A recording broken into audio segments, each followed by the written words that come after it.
What them haters talking about? Yeah. Order and protection.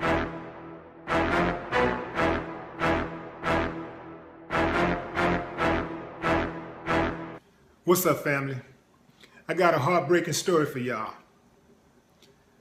2017 has got to be the year of the suckers. In fact, I'm dubbing this the year of the suckers because the L's just keep coming for these dudes who just can't figure out a way to live their life beyond a broken relationship. We got a sucker, a first-class sucker out of New York, who choked to death his own daughter in her bed 2 months after her mother filed for divorce, and 1 day after he surrendered the family home. I'm gonna play the video for y'all. Leave your comments and I'll come back with mine. A gut-wrenching crime in Westchester County. A father is accused of killing his 7-year-old daughter tonight.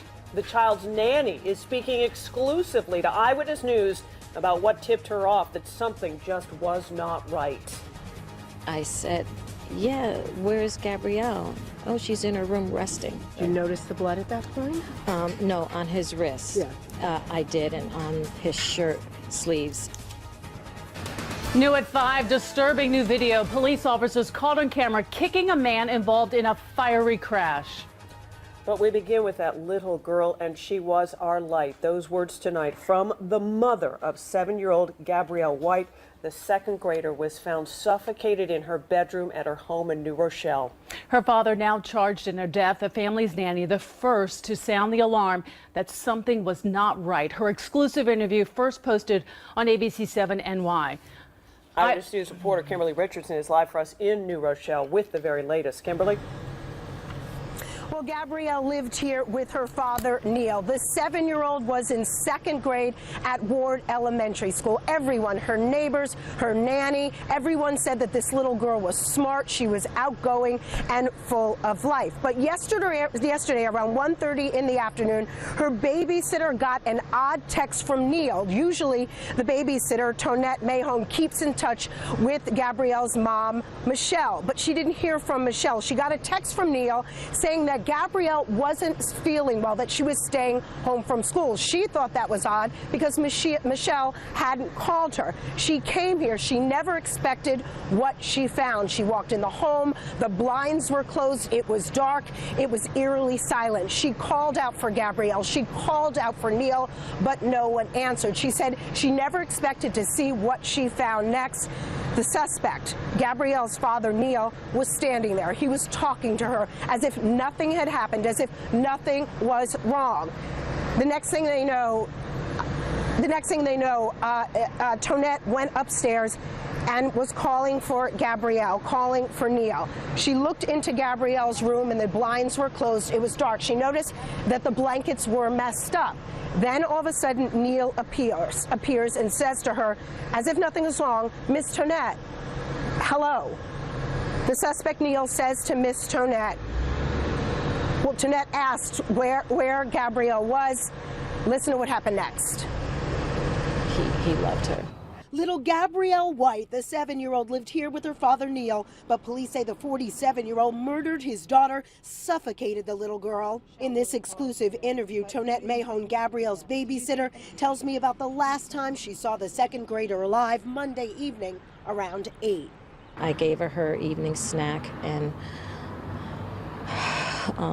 left. Said, good night, Gabrielle. See you tomorrow. Police say there were no signs of a struggle inside the home on Arbor Glen. Gabrielle's mom, Michelle, does not live here, was not home around 1:40 yesterday afternoon. That's when Tonette got a text from Neil saying Gabrielle wasn't feeling well, that she was staying home from school. So she came to the home and went inside. I saw like the kitchen floor was dirty, looked like someone had made a mess and cleaned it up, and I thought Gabrielle spilled her slime. Tonette tells me the home was oddly quiet. She went upstairs. And I kept calling, Neil, Gabrielle. There was no answer. The blinds in Gabrielle's room were closed. Tonette says blankets were messed up, but she didn't go inside. Then Neil appeared. Hey, Miss Tonette, everything okay? And I said, yeah, where's Gabrielle? Oh, she's in her room resting. She says the suspect was injured. His shirt was bloody. She called 911. Police went into Gabrielle's room. She was found in bed, laying down. So there didn't appear to be a struggle with her in her bedroom. No one here can make sense of this. I didn't see it coming, and no one else did. Otherwise, you know, we wouldn't have had her there with him alone.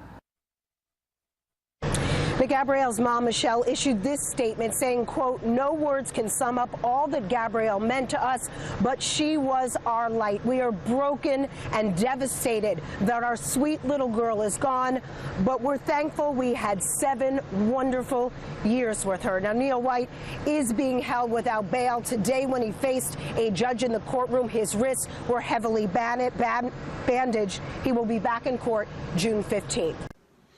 Okay, so let me go ahead and address something that I know that some of y'all are going to drop in the comment section, and that's mental illness. I don't think the dude was mentally ill.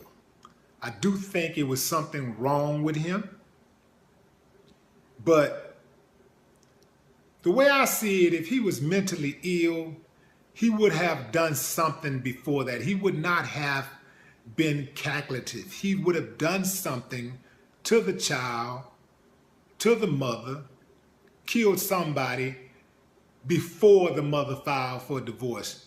He wouldn't have waited. Mentally ill people just go off randomly. Now, personally, I don't think there's ever a logical reason for somebody to do something so heinous. That has got to be one of the worst things, one of the worst acts a human being could commit. How do a person kill a child? On top of that, kill their own child? This monster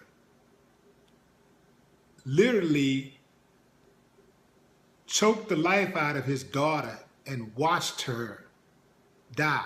He watched the life leave from his daughter's body. Can you imagine the horror in our eyes? Yeah. Sick, yeah. Mentally ill, I wouldn't classify it as that. Men,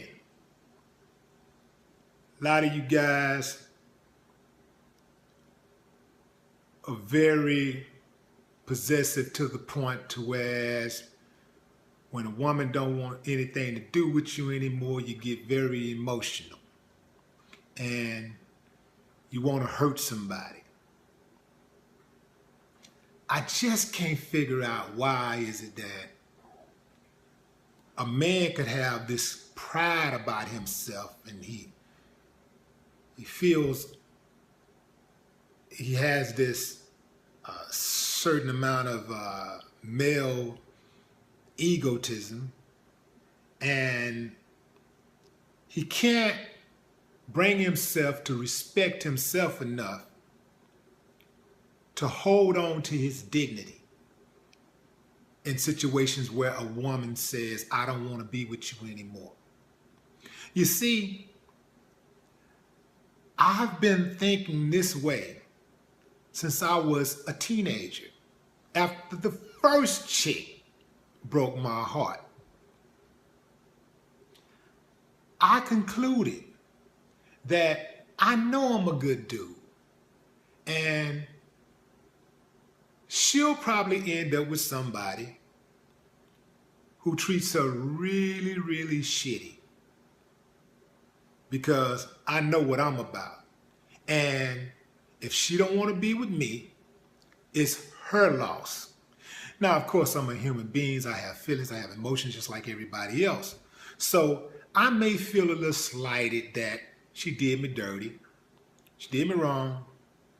But I gotta get over it, because at the end of the day, if she thinks that she's better than me, I can't stand the person who thinks they're actually better than me as a human being. I can't stand those type of people. So if you think that you're better than me as a human being, then I think not. I'm going to show you that you are not. So you're not worthy of me punishing myself to try to get back at you. Because that's essentially what he did.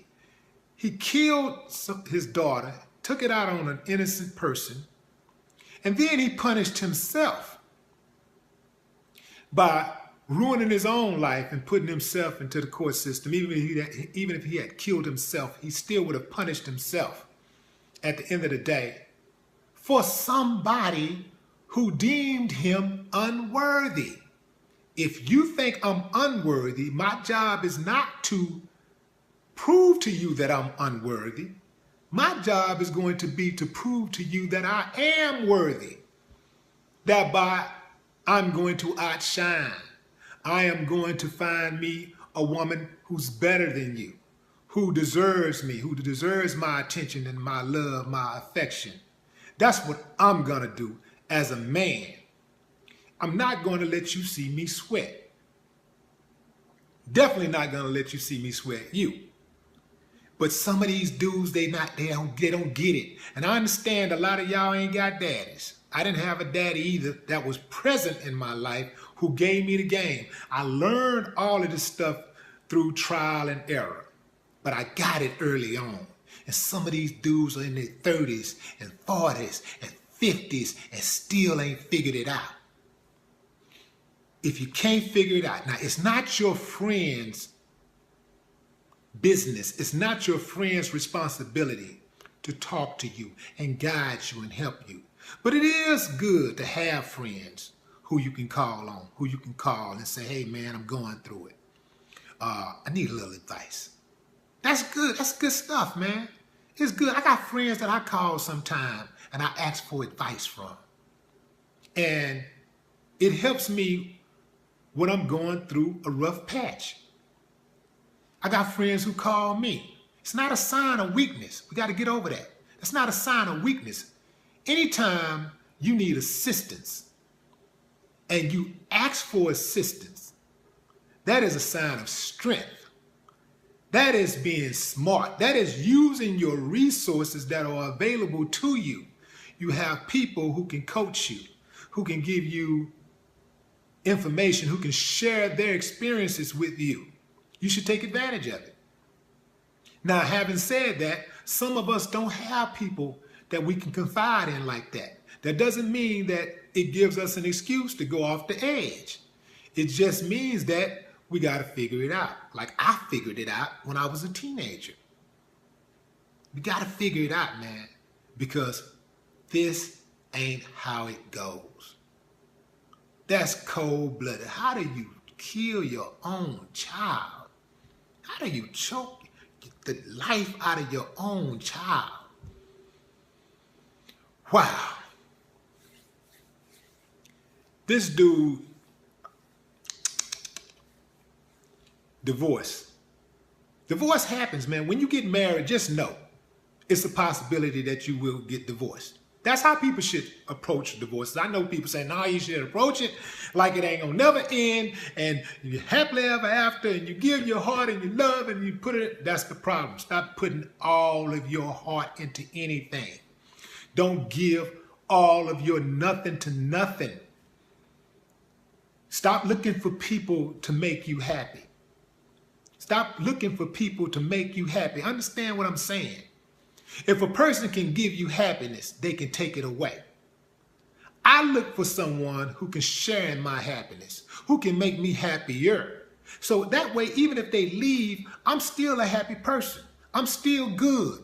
My whole life is not going to revolve around this relationship because I know just like people can make up their mind to enter into a relationship with you, they can make up their mind to exit a relationship with you. They can make up their mind to end a relationship with you. People reserve the right to at any point end the relationship, terminate the relationship. Human beings, when they're in relationships, are free agents. They're not signed to anybody.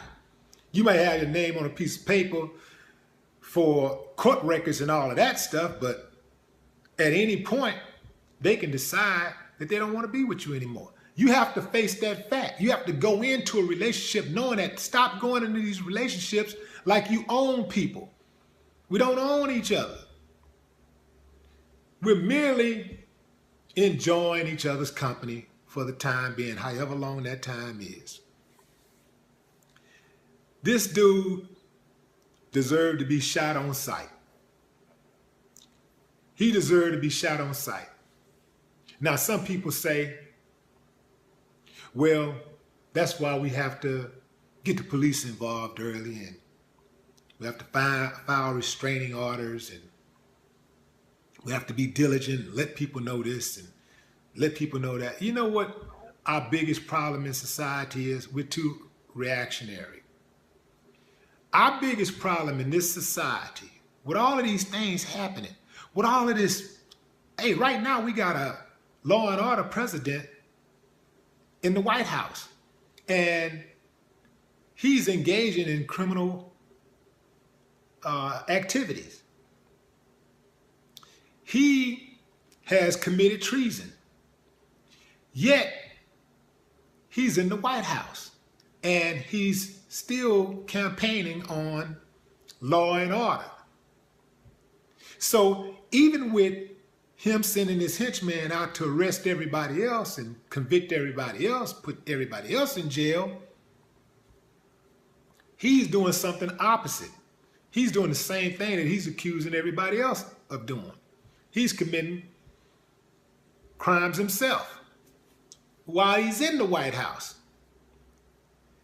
Leadership starts at the top, so our leadership in this country is corrupt. Our leadership in this country is wicked, it's evil, and it's trickling down into our police department, to healthcare, our educational systems. It's trickling down to our transportation systems, parks and recreation, everything that you can think of, all of our institutions, our churches, our synagogues, and so on, our mosque, is trickling down. Our biggest problem is that we don't care about each other.